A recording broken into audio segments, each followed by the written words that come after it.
For the first time nga po ngayong season, bumagsak sa pansampung pwesto ang Golden State Warriors sa standings ng Western Conference sa kanilang record na 33 wins, 36 losses.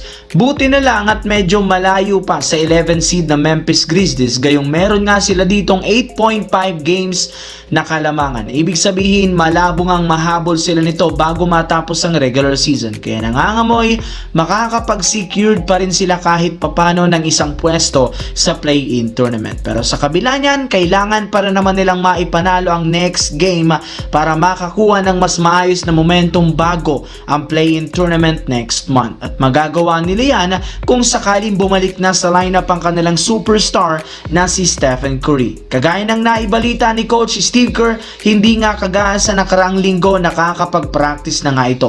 Nakakagalaw ng mas maayos, nakakatakbo, nakakatalon, kaya inaasahan na magiging positibo ang resulta ng gagawing pagsusuri sa kanya.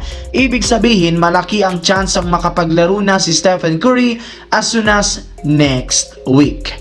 Samantala, matagumpay nga pong naipanalo ng Los Angeles Lakers ang kanilang pangalawang game sa back-to-back laban sa Miami Heat 134-126 na pinangunahan ni Luka Doncic na nagtala ng 60 points at si LeBron James na gumawa ng triple-double, 19 points, 15 rebounds, 10 assists. Dahil sa panalo na extend sa 8 games ang win streak at isang beses pa lamang silang natatalo sa huling 12 games. At kasabay niyang sunod-sunod na panalo, puro papuri na naman ang natatanggap dito ni LeBron James. Marami ang bumibilib sa kabila ng edad nitong 41 years old, nakakapaglaro pa nga ito ng back-to-back games at nagagawa niya pa ang mga dunks.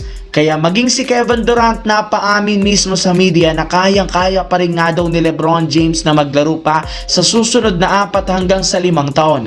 Halos wala rin naman nga daw pinagbago sa galaw ni LeBron since nagagawa pa rin naman ito ang lahat ng kanya mga signature move nitong nagdaang taon. Sa kabilang banda, simula nga po nang kumalat ang balita kahapon na mawawala si Cade Cunningham sa Detroit Pistons ng extended period of time dahil sa collapse na lang, marami nga ang umasa na manghihina ang team na ito. Kahit man nanalo ang Pistons laban sa Washington Wizards, hindi pa rin naman sila ligtas. Kaya posibleng magkaroon sila ng lose streak ngayong wala ang kanilang best player. Kasabay niyan, may ilang mga teams ang may plano na ngayong agawin sa Pistons ang number 1 seed sa East katulad ng Boston Celtics na isa sa pinakamainit ngayon sa pagkakaroon nila ng 3-game win streak. Simula nga nang bumalik si Jason Tatum at maging healthy ang lahat, mas lumakas lalo ang kanilang lineup. As of now, 4 games na lamang ang kalamangan nila sa 4th at sa 1 sa number 1 sa Eastern Conference, kung saan kayang-kaya pa rin naman nila itong habulin gamit ang kanilang natitirang games ngayong regular season, which is dapat ikabahala ng Detroit Pistons.